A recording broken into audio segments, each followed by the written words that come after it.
Este es un mensaje del pastor John MacArthur, traducido y predicado en español para el mundo de habla hispana. Como mencioné hace un momento, el próximo domingo por la mañana estaré haciendo un mensaje especial acerca de este asunto de la membresía de la iglesia y compartiendo mi corazón con ustedes. El domingo después de ese regresaremos al primer capítulo de 2 de Corintios y el texto ahí que sigue, comenzando en el capítulo 1, versículo 15. Pero en esta mañana quiero quedarme un poco más de tiempo en este asunto del tema de la conciencia. Pasen, si son tan amables, a 2 de Corintios capítulo 1 y recordará que vimos los versículos 12 al 14 hace varias semanas atrás, inclusive antes de las vacaciones de Navidad, y analizamos esos versículos de manera cuidadosa y los explicamos, pero durante varios mensajes más allá de eso, en cierta manera he acampado en la palabra conciencia. Permítame leerle el versículo 12 para establecer el contexto, para profundizar un poco más en este asunto de la conciencia. Pablo escribe, porque nuestra gloria es esta, el testimonio de nuestra conciencia, que con sencillez y sinceridad de corazón, no con sabiduría humana, sino con la gracia de Dios nos hemos conducido en el mundo y mucho más con vosotros. Ahora recordará que el apóstol Pablo estaba siendo atacado en su integridad, su justicia, su autoridad, su credibilidad, su eficacia. Él estaba siendo atacado en todo frente. Y en defensa de sí mismo, él apela a la corte más elevada. La corte más elevada que está en la tierra, fuera de Dios mismo, y es la conciencia. Él no pide el testimonio de otros hombres que vengan a ayudarle, no pide que algún grupo escriba una carta de recomendación. Él simplemente dice esto: sea lo que sea que ustedes están diciendo, nuestra confianza es esta, el testimonio de nuestra conciencia. Y su conciencia estaba afirmando que él era santo y piadoso y sincero, que él se había conducido a sí mismo de manera apropiada en la gracia de Dios en el mundo y hacia los corintios. La conciencia, entonces, es la corte más elevada en la tierra. La conciencia es el sistema de advertencia del alma, como lo señalamos en nuestro último mensaje acerca de esto. Es la conciencia, según Romanos 2:15, la cual nos acusa o nos justifica, esto es, nos afirma como ser buenos y justos y santos, o nos condena como alguien que está actuando de manera mala, pecaminosa, impía.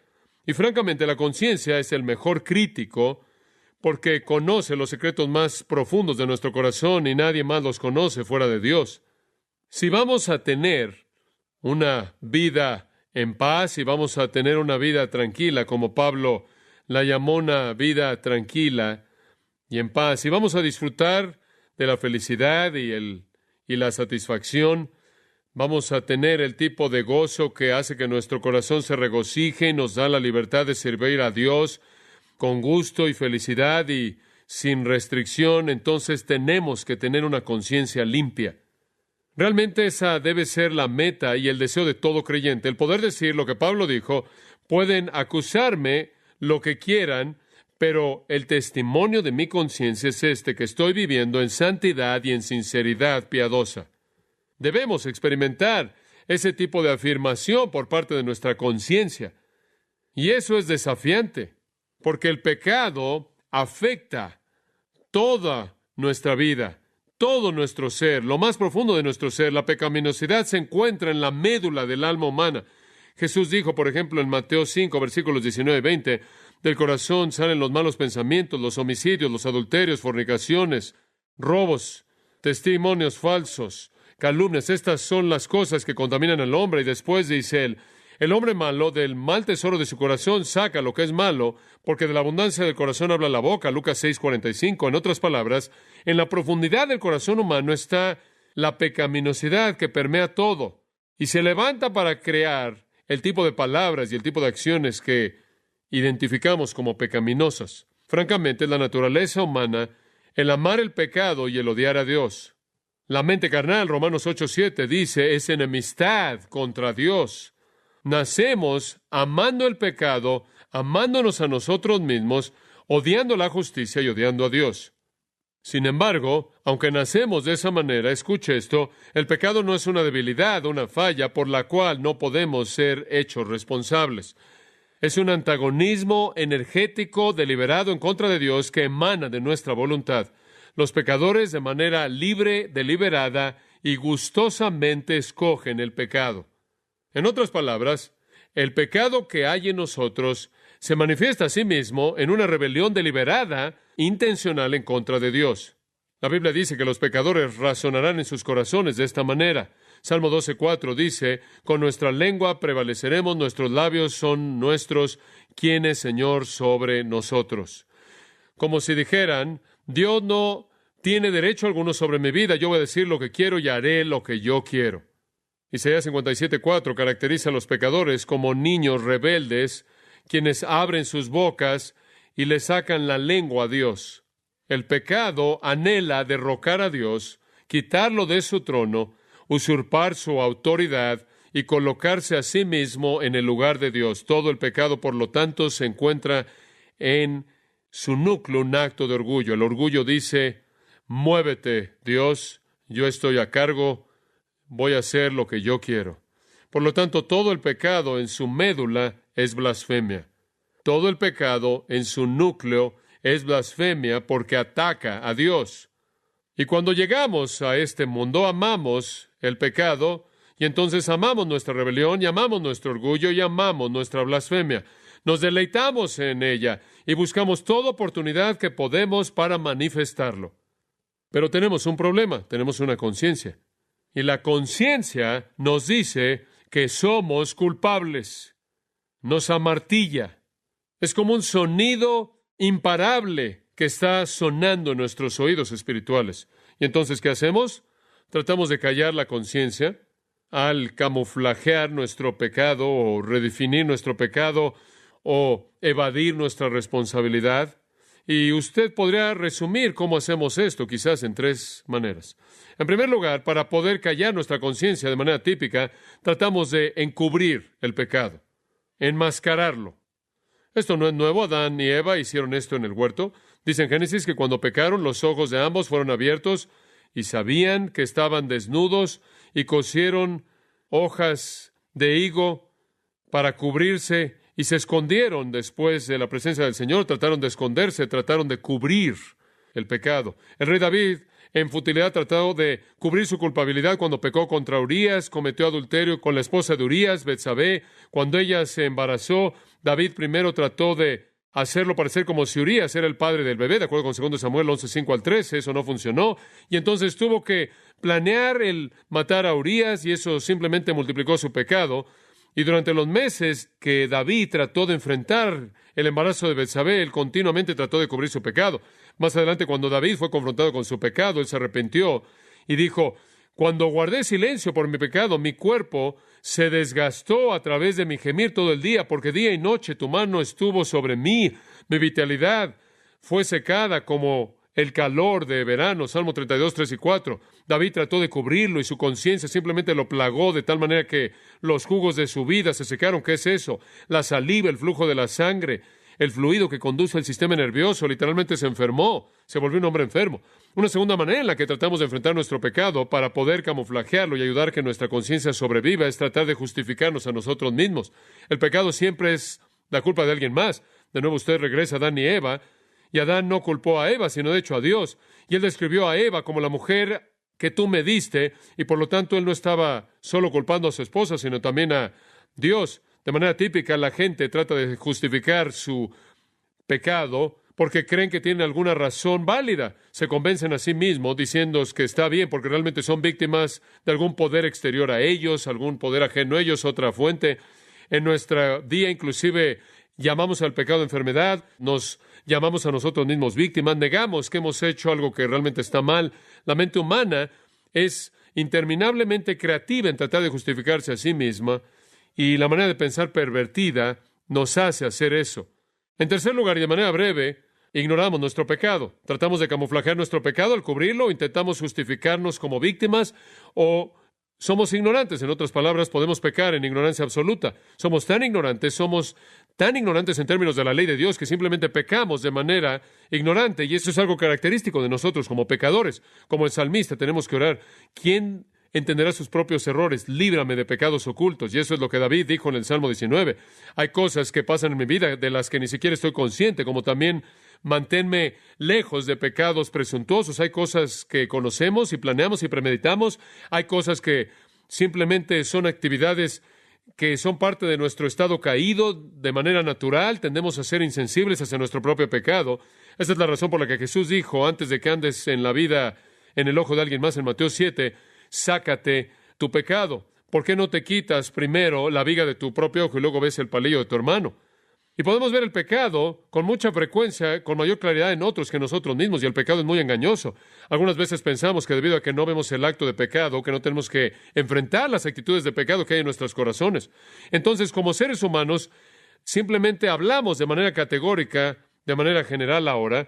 Como seres humanos tenemos una conciencia. La conciencia es motivada cuando pecamos. Es motivada por la ley más elevada conocida en nuestros corazones, y debido a que inclusive la gente pagana tiene la ley de Dios escrita dentro de ellos, de tal manera que saben lo que está bien y lo que está mal, su conciencia los aflige con culpabilidad. Tienen que enfrentar eso. ¿Cómo lo hacen? Normalmente lo cubren, lo justifican de alguna manera, o simplemente lo ignoran porque están tan ocupados en su vida, están mal informados acerca de las cosas de Dios, que no saben lo que Dios dice acerca de su pecado. Inclusive, si en algún lugar en el pasado supieron de eso, ya lo han olvidado lo que una vez conocieron, y entonces el pecado puede llevarse a cabo en las vidas de la gente y ni siquiera son sensibles a ello.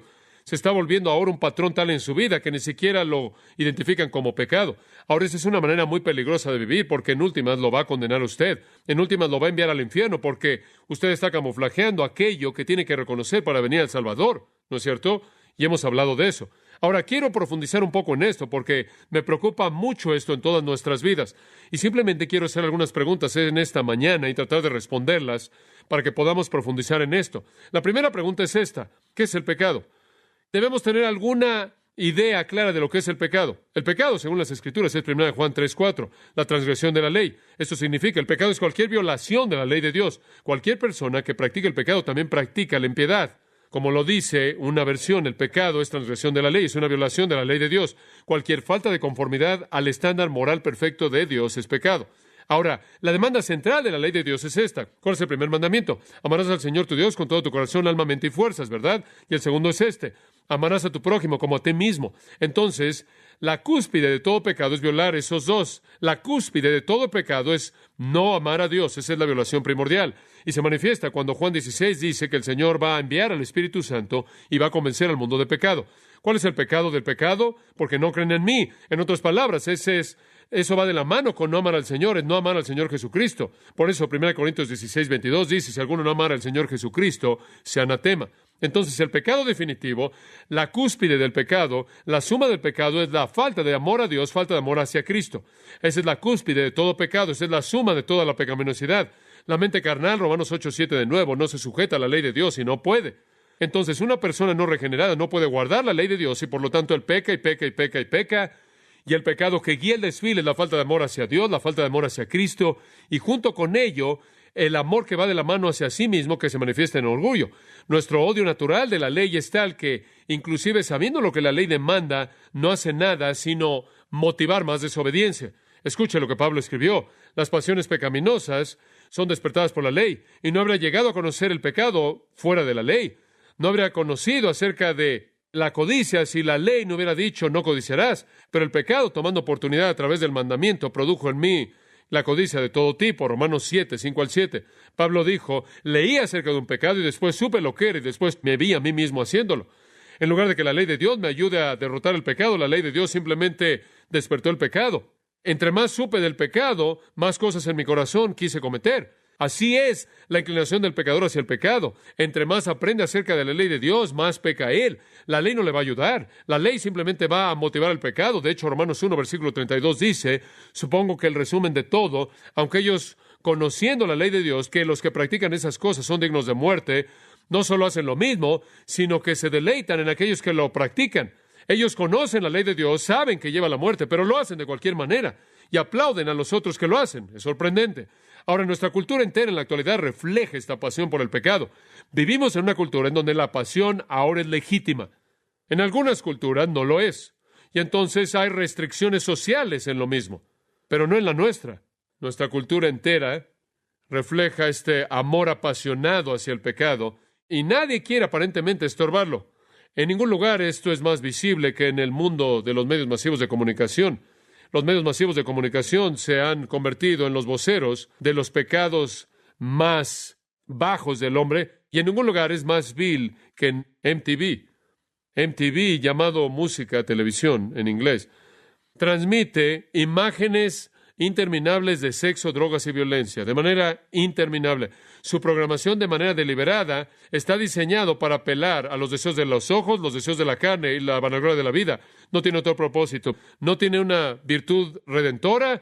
No tiene la intención de hacer que la gente sea moral, hacerlos buenas, ayudarles a pensar de manera profunda. No tiene la intención de educarlos, no tiene la intención de informarles, tiene la intención de liberar su pasión. Esa es su misión primordial, ese es su propósito entero.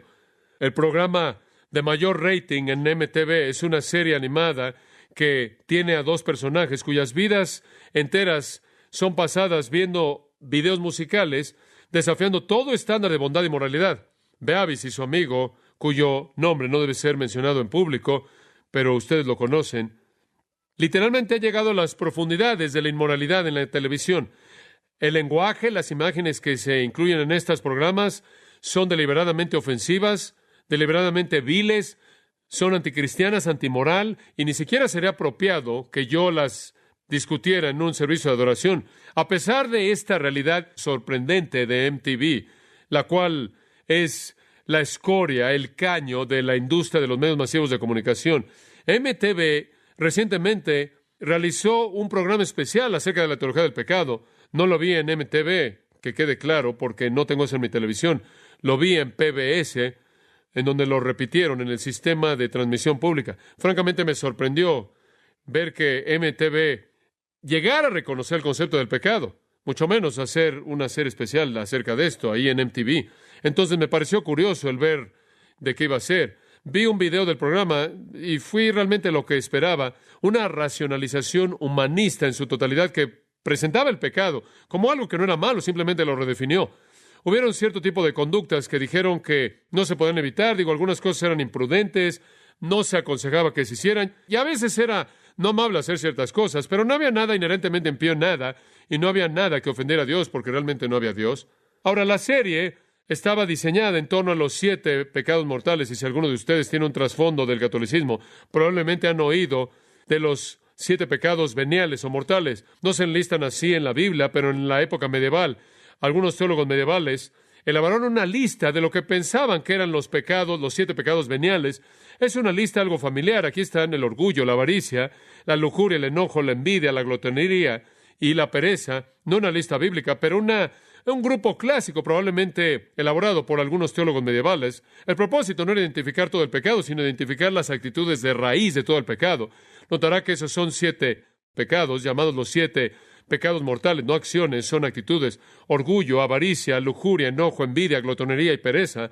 Esos dan lugar a ciertas palabras, ciertas acciones. Pero esos, pensaron los teólogos, en cierta manera en las cosas que yacían detrás de toda la conducta humana pecaminosa. Ahora, en MTV, los 7 pecados veniales fueron retratados como todo menos mortal. De hecho, lo que hicieron fue encontrar ahí partes de personajes de caricaturas, extractos de películas bien conocidas y entrevistas con celebridades y algunos rockers y algunas personas que están involucradas en rap, entrevistas con personas en el centro comercial, y todo fue editado para proveer un comentario de estos pecados.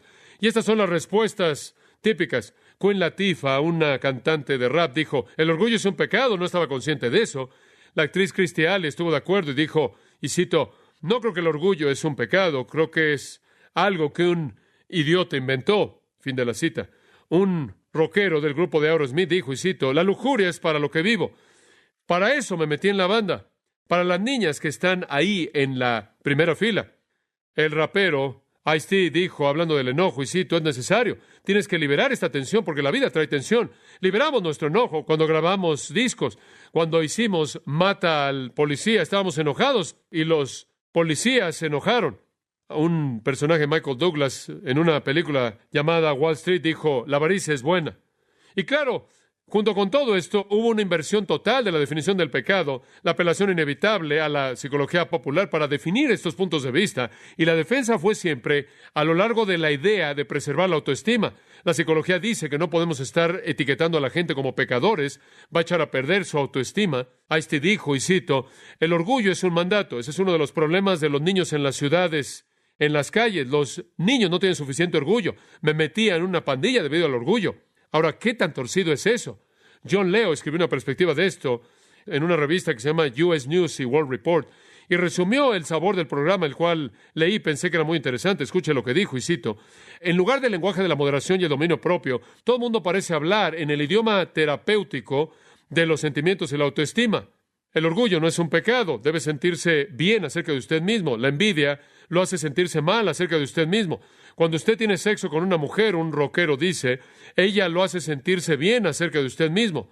Pero no sé si eso lo salva al final. Inclusive, el homosexual arrepentido está totalmente comprometido con el hablar acerca de sí mismo. Y cito: perdonarme a mí mismo se ha convertido en el desafío de mi vida. Él escribe: hay un sentido vago de que el pecado, si existe, seguramente es un problema de la psicología. Fin de la cita. Kurt Loder, un narrador, nos dice que al comienzo del programa estamos lidiando con compulsiones. Él dice: los 7 pecados veniales no son actos malos, sino más bien compulsiones humanas universales que pueden ser molestas y se pueden disfrutar mucho. Fin de la cita. Al hablar de la glotonería, rápidamente se deteriora en hablar de adicciones. Así es como todos los hábitos se presentan en las terapias populares de la generación de MTV en la que creció. Yo soy adicto a mi novia, dice un hombre acerca de la glotonería. Alguien más dice que el programa de autoayuda de 12 pasos es el regalo de Dios al siglo XXI. Él simplemente está narrando el caos y la confusión. Por cierto, el homosexual arrepentido al que se hizo referencia en el artículo era un joven que de hecho había matado a un homosexual y después describió sus sentimientos de remordimiento. Él se preguntó si en algún momento podía ser perdonado, entonces fue con un capellán, supongo en su cárcel, y el capellán le dijo que el perdón es posible, pero la única manera en la que él va a conocer perdón es si llega a sentirlo algún día, y entonces él vive cada día para sentirse perdonado. Es triste. El pecado, de acuerdo con MTV, no está basado en estándares morales absolutos. En lugar de esto, es una cuestión de la preferencia de cada persona. En otras palabras, lo que es pecado para mí no puede ser pecado para usted. El programa de MTV termina con una apelación a la tolerancia universal, y escuche esto: el verdadero peligro del pecado, de acuerdo con MTV, es cualquier cosa que daña su ego. Eso es pecado. Y ningún pecado, escuche esta, es tan malo como la actitud que mata el gozo de aquellos que creen que el pecado es un estándar absoluto que ofende a un Dios santo. Pensar eso es el peor pecado. Así de perversa es la cultura. Así de perversa se ha vuelto la cultura. La producción entera, la defensa entera del pecado me recuerda que vivimos en una cultura que ha sido entregada por Dios a sus propios deseos pecaminosos. La gente ama su pecado y van a ir a extremos para justificarlo y racionalizarlo. Y mientras hagan eso, se condenan a sí mismos, ¿no es cierto? Porque si usted no define la enfermedad apropiadamente, usted nunca va a llegar a la cura apropiada. Usted no puede llegar a la salvación a menos de que entienda el pecado. Obviamente, entonces, este tipo de manera de pensar es mortal y condenador para aquellos que son engañados por él. Pero también es verdad, y aquí es donde quiero avanzar, no nos queda mucho tiempo, este tipo de manera de pensar, y esto es lo que me preocupa, este tipo de manera de pensar ha invadido la manera de pensar de los cristianos, y así ha sido. Los cristianos han seguido esta redefinición de la cultura, de la conducta humana. Así también las iglesias. Las iglesias que antes no toleraban el adulterio, la fornicación y la homosexualidad y la mentira y el engañar y cualquier otro tipo de cosas, se han vuelto muy tolerantes en la actualidad. Las iglesias que antes querían confrontar el pecado ya no lo confrontan. Hemos seguido el juego psicológico de jugar a la autoestima y la edificación del ego. Esto es típico en todos los movimientos de la iglesia cristiana. No lo es en toda iglesia, pero ciertamente se encuentra en muchas iglesias. Y si usted habla en contra de eso, realmente usted es anatema. Le hemos permitido al mundo redefinir la ley moral de Dios, inclusive redefinir la naturaleza de Dios y hacerlo más tolerante del pecado, de lo que Él es. La exposición constante a la palabra de Dios entonces es esencial. Y le voy a decir una cosa, en un tiempo así, lo que las iglesias necesitan más que cualquier otra cosa es estar expuestos de manera constante al estándar divino de Dios. En lugar de eso, tenemos iglesias que están doblando la rodilla ante la mentalidad de MTV y dándoles más de lo mismo, lo cual es inconcebible para mí. Debería haber un enojo tal de hostilidad en contra de esto que literalmente iría en contra de esas iglesias que están diluyendo la verdad. Digo, deberíamos estar tan enojados por esto que debería comenzar con una revolución espiritual. Digo, me parece sorprendente que en un tiempo en el que la cultura está siendo definida por MTV, las iglesias están tratando de adaptarse a la cultura. Es increíble. Por otro lado, lo que la gente necesita de manera desesperada, exposición constante a la palabra de Dios, lo cual es lo único, escuche esto, lo único que lo va a mantener usted sensible a la moralidad divina semana tras semana tras semana, conforme usted es atacado por lo demás. Cuando necesitamos eso de manera desesperada, el mantener nuestra sensibilidad al estándar de Dios y a la verdadera santidad y a la verdadera pureza, las iglesias están haciendo eso a un lado a favor de entretener a su congregación. Y es un tiempo sorprendente en el que vivimos. Ahora quiero hacer una segunda pregunta. Veremos hasta dónde llegamos. ¿Cuál es el pecado que es el más serio? Sabemos qué es el pecado. Es cualquier violación de la ley de Dios. Y nunca vamos a ser sensibles al pecado a menos de que constantemente nos mantengamos sensibles a la ley de Dios, y usted hace eso mediante la enseñanza de la palabra. Porque la cultura simplemente está ahogando a la gente, incluyendo a la gente cristiana, en esta nueva moralidad y esta nueva explicación psicológica de la iniquidad y esta nueva basura acerca de la autoestima y la necesidad de edificar, de construir su ego. Sabemos lo que es el pecado. Simplemente conforme somos expuestos a la palabra de Dios, y creo que esto tiene que suceder todo el tiempo. Este no es un momento para sermones cortos que son interesantes. Este es un momento para sermones largos que son demandantes. Mantener una vida pura es muy, muy desafiante en esta época, y necesitamos oír la palabra de Dios. Pero profundicemos un poco más. ¿Cuál es el pecado más serio? ¿Cuál es el pecado más serio? Y le voy a decir cuál es la respuesta. Los teólogos medievales lo dijeron de manera correcta. Son los pecados de la mente. Son los pecados de la mente. Jesús lo dijo. Es a partir del corazón que la boca habla. Es lo que hay en el corazón del hombre que sale, que es tan contaminante. Y el verdadero desafío en nuestras vidas, amados, es mantener una mente pura, y esto es muy desafiante. Y yo creo que la única manera en la que va a suceder es ser traído continuamente, por así decirlo, a los pies de la palabra de Dios y ser proclamada de manera convincente. De hecho, los 7 pecados veniales de la teología medieval no eran conductas en absoluto, eran pecados de la mente, todos ellos. Y ningún pecado es más destructivo para la conciencia que el pecado que se lleva a cabo en la arena de la mente.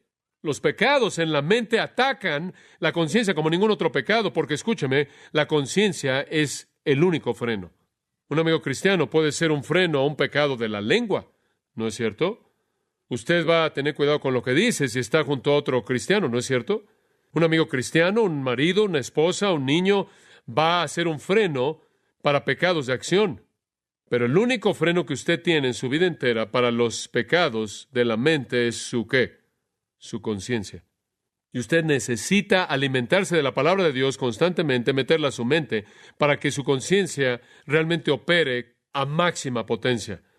Su conciencia necesita ser tan sensible a los pecados de su mente para que usted pueda disfrutar lo que Pablo disfrutó cuando dije, nuestra confianza, el testimonio de una conciencia buena.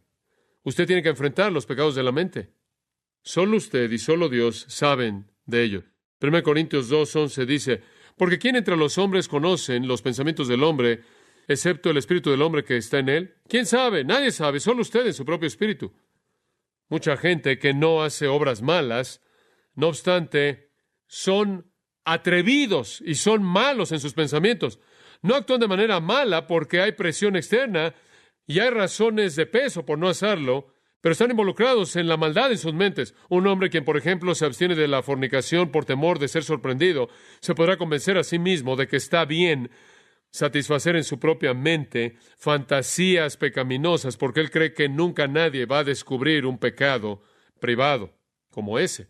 Pero la realidad es que el pecado que él entretiene de manera deliberada en su mente puede ser 1000 veces más malo que cualquier cosa que jamás llegaría a ser delante de otros. Y las Escrituras dicen que su culpabilidad es igual delante de Dios como si lo actuara. Esa es la razón por la que su conciencia es tan demandante, tan imparable. Como puede ver, el satisfacer pecados de pensamiento, meterse en ese tipo de cosas es molestar su conciencia de manera directa, atacarla de manera directa. Y eso es simplemente tener culpabilidad interminable y la ausencia de gozo. Aquellos cuyos pensamientos son impuros no pueden tener conciencias limpias, conciencias puras. La culpabilidad es inherente en el pensamiento malo. Cuando los pensamientos están contaminados, la conciencia inmediatamente es contaminada y la conciencia grita. A los puros, dijo Pablo a Tito en el capítulo 1, versículo 15, todas las cosas son puras, pero a los que son inmundos, nada es puro. Tanto su mente como su conciencia está contaminada. Cuando la mente está contaminada, la conciencia está contaminada. Nada daña a la conciencia más que el hábito de meterse en pensamientos malos. Desafortunadamente, una vez que se ha comenzado la práctica, se vuelve demasiado rápida. Y por cierto, este es el pecado que no necesita oportunidad alguna. ¿Ha notado eso? No se necesita a nadie, ni a nada, ni ningún lugar en particular. Los pecados de la mente pueden suceder en cualquier lugar, en cualquier momento, bajo cualquier circunstancia. Y esa es la razón por la que cuando usted comienza a cultivar pecados de la mente, usted se coloca en una situación totalmente aterradora porque no puede escapar. Hay algunos pecados de los que puede huir, no de los pecados de la mente. Entonces es destructivo más allá de cualquier cosa. Usted cree que está bien porque no está afuera y todo el mundo piensa que todo está bien. Y la realidad es que está peor por dentro porque no es detectado por otros y por lo tanto está cultivando iniquidad habitual al involucrar la mente y las emociones y el deseo y la memoria y la imaginación, pensamientos de pecado. Usted va a volver su alma hacia hábitos pecaminosos en ese tipo de flujo. Siembre usted un pensamiento, coseche un acto. Siembre un acto, coseche un hábito. Siembre un hábito, coseche una vida. Siembre una vida y coseche un destino. Y es algo trágico, y esa es la razón por la que es tan importante que usted oiga la palabra de Dios constantemente y sea sensible al pecado de manera constante. Y de nuevo regreso a este asunto porque me preocupa tanto. La gente puede ir a muchas iglesias una y otra y otra y otra vez y el pecado nunca es confrontado. Eso puede hacerlos sentirse momentáneamente cómodos, pero no hace nada para su conciencia a largo plazo. No está ayudando, está estorbando, y eventualmente esas cosas por dentro se van a manifestar por fuera. Nunca nadie cae en adulterio. Leemos acerca de eso con pastores y otros. Nunca nadie cae en el adulterio. El corazón del adúltero ha sido moldeado por un proceso largo de pensamientos pecaminosos y pensamientos de lujuria. Es moldeado de esa manera. El corazón del ladrón está inclinado mucho antes de que su acto de robo se lleve a cabo. Ya ha sido moldeado por la avaricia. Todo el pecado es incubado en primer lugar en la mente. Y Santiago lo dice en Santiago 1:13. Nadie diga cuando es tentado, soy tentado por Dios, porque Dios no puede ser tentado por el mal, ni Él tienta a nadie, sino que cada uno es tentado cuando de su propia concupiscencia es atraído y seducido. Entonces la concupiscencia, habiendo concebido, da luz el pecado, y el pecado, siendo consumado, da luz la muerte. No os engañéis, hermanos, todo comienza adentro. Y una y otra vez usted se acuerda de que Cristo reprendió a los fariseos porque observaban la ley ceremonial externa y ellos descuidaban la parte moral. Estaban preocupados de manera total con parecer justos y eran como una tumba, blancos por fuera y por dentro apestaban con huesos de cadáveres. Él les dice, ay de vosotros, escribas y fariseos hipócritas, porque limpiáis lo de afuera del plato y del vaso, pero por dentro están llenos de robo y de malicia. Fariseo ciego, limpia primero la parte de adentro del plato y del vaso para que lo de afuera pueda también ser limpio. Ay de vosotros, escribas y fariseos hipócritas, porque sois como sepulcros blanqueados, que por fuera se ven hermosos, pero por dentro están llenos de huesos de muertos y de toda impiedad, porque también ustedes por fuera parecen justos a los hombres, pero por dentro están llenos de hipocresía y de impiedad. ¿Y sabía usted que los fariseos habían llegado al punto en el que de hecho creían que los pensamientos malos realmente no eran pecaminosos, solo las obras malas? Y esa es la razón por la que Jesús les dijo, habéis oído que se dijo a los antiguos, no mataréis, y cualquiera que matare será culpable de juicio. Pero yo os digo que cualquiera que se enoje contra su hermano será culpable de juicio. Habéis oído que se os dijo, no cometeréis adulterio, pero yo os digo que cualquiera que mire a una mujer para codiciarla ya adulteró con ella en su corazón. No solo el homicidio es pecado, sino también el enojo. No solo el adulterio es pecado, sino también la lujuria. Trate de decirle eso a nuestra cultura. ¿Qué debe estar pasando en nuestras mentes? ¿Qué debe estar pasando en las profundidades de nuestras mentes y corazones? ¿Qué debe estar pasando ahí? Le voy a decir qué. Adoración y amor a Dios.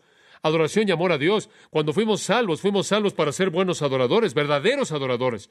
El Señor nos salvó para que fuéramos hechos verdaderos adoradores. Escuche esto. El pecar en la mente entonces es profanar el santuario mismo en donde nuestra mejor y más elevada adoración debe estarse llevando a cabo.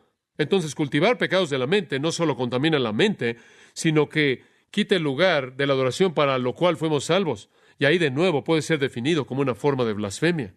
Algunas veces es relativamente fácil el confesar y dejar actos de pecado, palabras de pecado, pero los pecados de lo que pensamos siguen y no se confiesan más que cualquier otro tipo.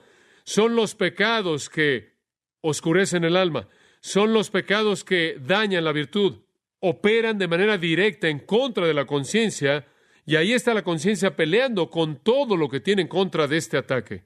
Esa es la razón por la que el Antiguo Testamento dice en Proverbios 4:23, Sobre toda cosa guardada, guarda tu corazón, porque de él mana la vida. Pero ¿sabe una cosa? Más allá de la conciencia, tengo que decir que Dios conoce nuestros corazones. Hechos 15:8 dice, Dios conoce nuestros corazones. 1 Juan 3:20 dice, Dios es mayor que nuestro corazón y conoce todas las cosas. David escribió, tú entiendes mi pensamiento desde lejos y estás íntimamente familiarizado con todos mis caminos. Entonces Dios sabe si tenemos un corazón lleno de lujuria, de enojo, de avaricia, que es hostil, orgulloso, que está cultivando todos esos pecados de pensamiento, o si nuestro corazón está entregado a la adoración a Él. Salmo 44:21 dice, ¿acaso Dios no sabrá esto porque Él conoce los secretos del corazón? Jesús le dijo a los fariseos en Lucas 16:15, vosotros sois los que os justificáis ante los hombres, pero Dios conoce vuestros corazones, porque aquello que es de alta estima entre los hombres es aborrecible a los ojos de Dios. ¿Y sabe una cosa?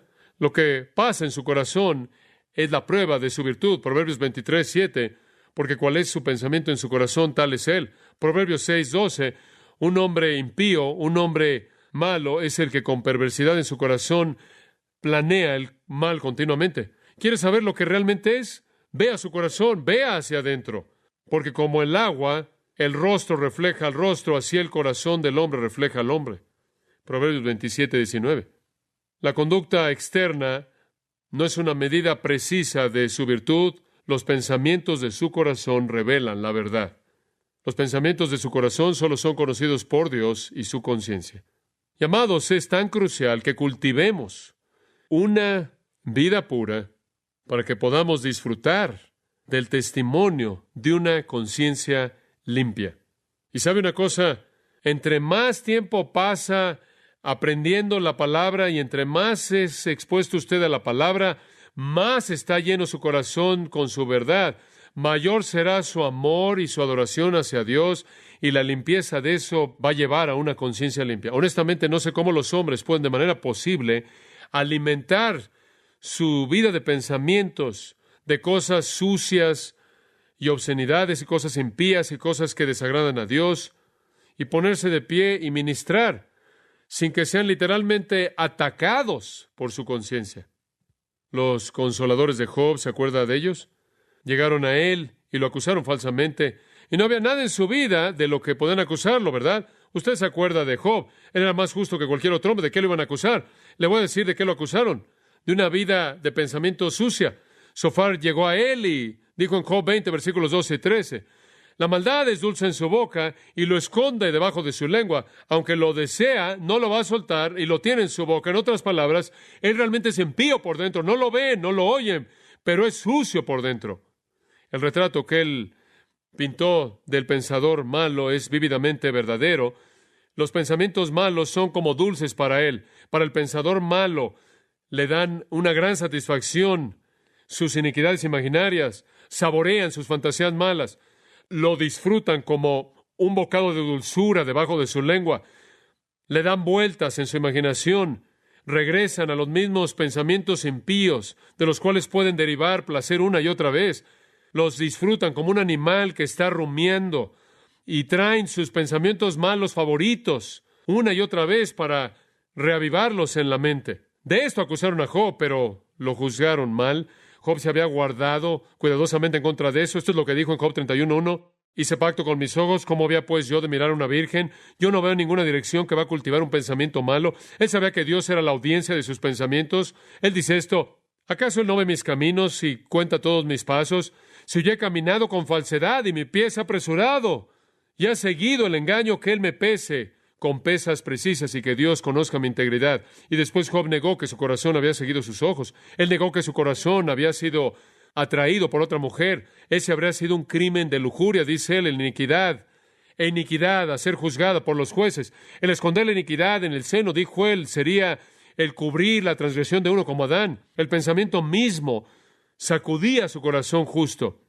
No, Job estaba muy consciente del peligro de los pensamientos pecaminosos. Él de manera deliberada, consciente, guardó su corazón para evitar esas cosas. Y después, ¿sabe qué más hizo él? Él inclusive ofrece un sacrificio a Dios en caso de que sus hijos hubieran pecado en sus corazones. Cuando los días del banquete se habían completado, Job enviaba y los consagraba y se levantaba temprano por la mañana y ofrecía holocaustos según el número de todos ellos, porque Job dijo, quizás mis hijos han pecado y maldecido a Dios en sus corazones. Esto hacía Job de manera continua, preocupado no solo por la vida de sus pensamientos, sino también por la vida de pensamientos de su propia familia. Esa es la razón por la que dijo, no hay ningún otro como él en la tierra. Él es un hombre perfecto, él es un hombre irreprensible y recto que teme a Dios y se vuelve del mal. Entonces, todo este asunto de pecados de pensamiento tiene que ser enfrentado. Si vamos a enfrentar la conciencia, si vamos a liberar nuestra conciencia y disfrutar de paz y gozo y felicidad y el gozo de la experiencia cristiana. Si usted quiere callar su conciencia ruidosa, usted va a tener que enfrentar su vida de pensamientos. Bueno, quizás deba terminar rápidamente en 2 minutos. Hay 3 maneras en las que la mente se involucra en pecado. Simplemente las voy a mencionar y después voy a detenerme.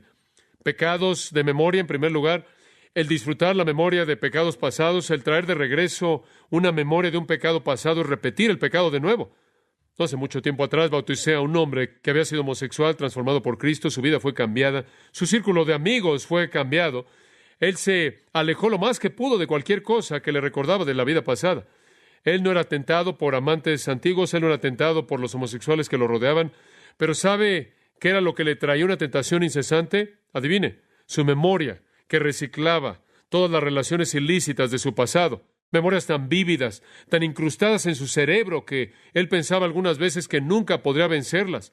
Todas las relaciones viles del pasado estaban acumuladas ahí, y si él quería, él podía decirle no a esas tentaciones, y si él quería, podía decir sí, y podía reciclar la inmundicia del pasado. El pecado tiene una manera de grabarse a sí mismo en nuestras memorias con sensaciones vívidas que no podemos sacudirnos. Y le voy a decir una cosa, me entristece cuando sé que personas jóvenes que fácilmente son impresionadas en sus años de adolescencia se van y se sientan en una película y observan a personas que tienen metros de altura en un drama vívido, involucrados en actividades